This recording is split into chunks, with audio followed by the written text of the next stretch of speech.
Salut, moi c'est Eva, et ça c'est Polo que je suis en train d'aménager pour un tour d'Europe. Et ça faisait un moment que je voulais faire cette vidéo avant le grand départ, pour répondre à toutes vos questions que vous m'avez posées sur Instagram. Alors installe-toi bien et c'est parti. Allez, let's go. Première question. Quel est ton ressenti par rapport au format? Je suis en pleine recherche de van. Déjà, avant tout, par rapport à tes recherches, je te dirais vraiment de te poser la question à toi-même. Qu'est-ce que je recherche? Quels sont mes besoins et quels sont mes projets avec ce van-là? Pour te donner un exemple, moi, Polo, c'est un C25 rehaussé, donc c'est quand même un gros fourgon, qui d'ailleurs a plus le format d'un camping-car qu'un van. Et avant ça, je voyageais avec un petit format. C'était un Volkswagen T4, c'était l'utilitaire de mon père que j'avais aménagé dès que j'avais du temps. Dès que j'avais l'âge et le permis, je savais déjà que ce que je voulais, c'était voyager et conduire, enfin en van, tout ça, je kiffais trop ça. À ce moment-là, j'étais étudiante, donc les besoins n'étaient pas les mêmes. Je partais le week-end, quelquefois en vacances scolaires, donc là mes besoins ont changé. Polo, ça va être mon studio roulant, ma maison et à la fois mon lieu de travail. Moi, je voulais vraiment quelque chose d'assez haut, où je sois quand même assez bien. Donc voilà, c'était en pleine recherche personnelle pour toi. Je te dirais, analyse, pose-toi des questions sur quels sont tes besoins et ton projet avec celui-ci. Alors ensuite, départ, tu pars déjà. Alors oui, il y a un départ de prévu, mais je n'ai pas la date exacte. Donc non, je te rassure, c'est pas encore dans l'instant T. Avant-hier, je viens tout juste de terminer l'électricité, donc il reste encore tout l'aménagement intérieur. Il reste encore 2-3 bricoles en plus à faire, et après je pourrais partir. Donc je me projette pas trop proche pour ne pas être déçu par la suite, mais j'espère pouvoir partir d'ici à peu près fin hiver, début printemps. Non, début printemps, ouais. J'espère qu'au moins l'aménagement sera fini d'ici là, avril-mars. Je demande pas plus, pas moins, vraiment, voilà, je touche du bois.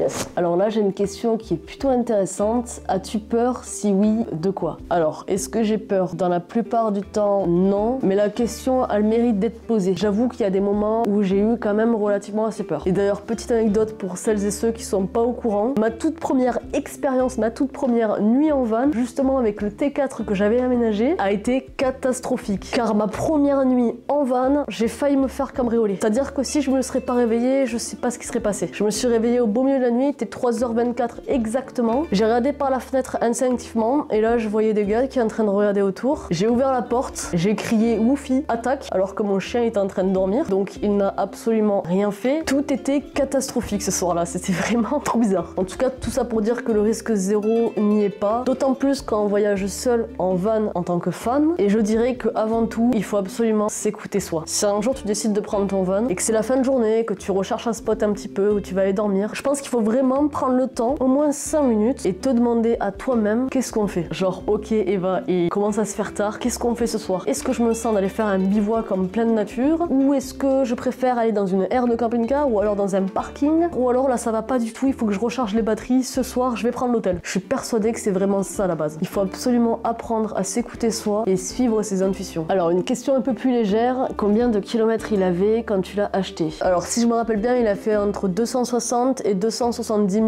km. Alors oui, il a quand même pas mal de bornes, mais ce qui m'a énormément rassuré, c'est que celui-ci, c'est un super modèle à ce qui paraît, car c'est vrai, j'avoue, jusqu'à maintenant, il a quand même su faire ses preuves. J'en suis quand même plutôt contente. Ah mais j'ai loupé une vidéo, tu as changé de van, non? Ouais, c'est vrai que je peux comprendre, c'est assez difficile à suivre. Entre l'A206 Camper que j'ai aménagé, le Volkswagen T4 que j'ai appelé Norbert, et maintenant Polo, ouais, c'est vrai qu'il faut suivre, hein. Et bon courage parce que c'est que le début. Alors, prochaine question, combien t'a coûté l'aménagement de ton camtar? Camtar, ça fait longtemps que je n'ai pas entendu ça, toi. Ah, je redoutais tellement cette question. Bon, pour être complètement honnête avec toi, j'avais un budget initial de 500 €, tout compris, c'est-à-dire de l'achat du véhicule à l'aménagement, contrôle technique, à la révision moteur, tout, 5000 €. Et spoiler alert, c'est l'a pas fait, hein. Le budget a complètement été dépassé, complètement. J'ai déjà une ordre d'idée du budget global que j'aurais investi dans l'aménagement et dans l'achat de Polo, mais justement, l'aménagement est pas fini, donc je pourrais pas vraiment répondre à ta question précisément, mais ça tombe bien parce que je pensais faire une vidéo complètement dédiée budget dans un second temps. Donc ça sortira prochainement. Prochaine question technique, on aime bien. Quel logiciel pour faire tes plans? Alors ça va aller vraiment très vite.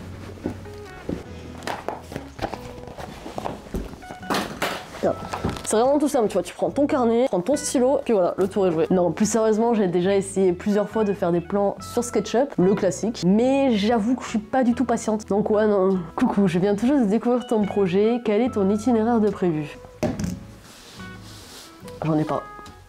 C'est la question qui revient le plus souvent, mais c'est vrai que j'ai pas vraiment d'itinéraire prévu. Mon projet c'est de faire le tour d'Europe, mais qui dit tour d'Europe dit aussi la France. Donc avant de partir d'un coup à l'autre bout de l'Europe, je vais d'abord un petit peu tester Polo en conditions réelles. Déjà dans les Pyrénées, dans les Alpes, on a des super spots quoi. Et après au niveau de l'itinéraire, j'ai des pays où j'ai vraiment très envie d'aller voir. J'ai vraiment pas d'objectif, de but, tout simplement y aller et je verrai bien. Il y a particulièrement des endroits qui m'attirent. Et d'ailleurs, petit spoiler alerte, depuis le début, je suis en train de réfléchir à l'aménagement et à l'isolation de mon van. En fait, tout a été réfléchi pour pouvoir amener, enfin plutôt que Polo puisse m'amener avec lui dans des endroits assez extrêmes, j'aime pas trop dire ça, tels que la Laponie, les îles Lofoten, enfin vraiment le Grand Nord. Donc c'est vrai que tout ça a été réfléchi et pensé en amont avant même de prévoir un itinéraire. Donc c'est vrai que oui, sans parler de ça, j'ai quand même des petites préférences. Prochaine question, où ça tu pars, quand ça et solo? Je pense avoir répondu aux deux premières questions. Pour répondre à la troisième question, et solo, est-ce que je pars toute seule?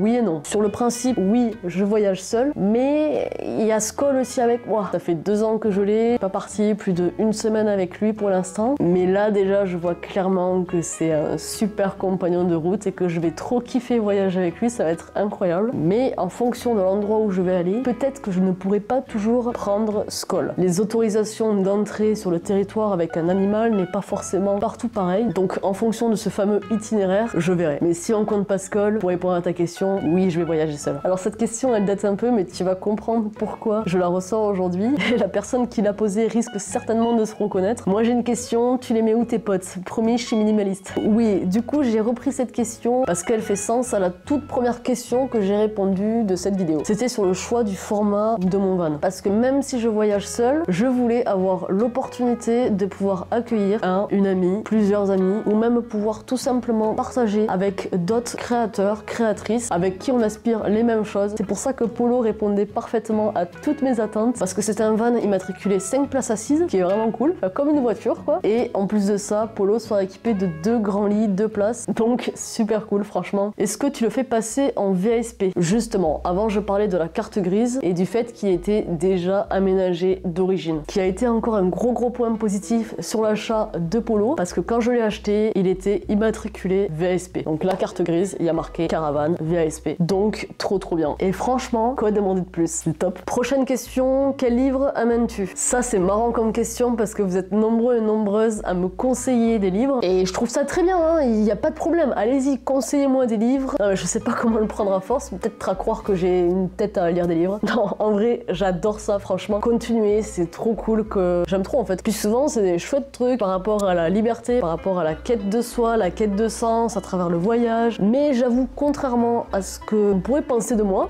je suis pas une grande lectrice. En fait, pour être honnête avec toi, je travaille tellement que j'ai même pas le temps de dormir. Mais s'il y a bien des moments dans ma vie où j'ai pris davantage le temps de lire, c'était étrangement quand je partais. Je prends beaucoup plus le temps de faire des choses et la lecture, le dessin et la musique en font partie. Bref, désolé, du coup je m'égare, j'ai pas du tout répondu à la question. Je pense sincèrement que les 2 livres que je vais prendre, c'est vraiment les indispensables. Je les connais, je les ai déjà lus plusieurs fois. Évidemment, le classique, les 4 accords Toltec. Tu vois, c'est juste écrit là, la voie de la liberté personnelle. C'est... je m'en lasserai jamais. Et c'est bête parce que juste là-bas dans mon étagère, j'ai le 5e accord Toltec. Toltec, oui. Et il va vraiment falloir que je lise parce que le 5e accord, je l'ai toujours pas lu. Peut-être que j'attends de lire 50 fois ce livre pour pouvoir lire le 5e, je sais pas. En tout cas, voilà, celui-ci, c'est sûr, je le prends. Puis voilà, c'est des petits formats ultra pratiques, donc j'adore. Et celui-ci, beaucoup moins connu, mais lui, de Laurent Gounel, L'homme qui voulait être heureux, c'est...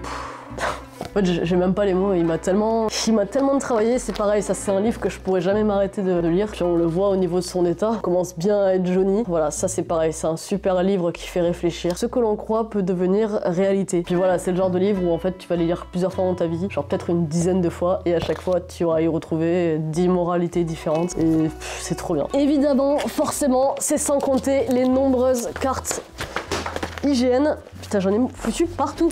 Attends, hop là, t'as pas eu le temps de voir, c'est parfait. Non, mais en fait, je crois que je me lasserai jamais de ce genre de cartes. C'est vraiment, même si t'as de la connexion, même si t'as de la wifi, qu'est-ce que c'est beau. Waouh. Les îles Lofoten. Trop. patience. Et ben c'était déjà la dernière question. J'espère que cette vidéo t'a plu. Je t'invite à me suivre dès maintenant sur YouTube et Instagram pour ne pas manquer la suite de l'aventure. Et je te dis à très vite pour une prochaine vidéo. Ciao. Oh, le micro.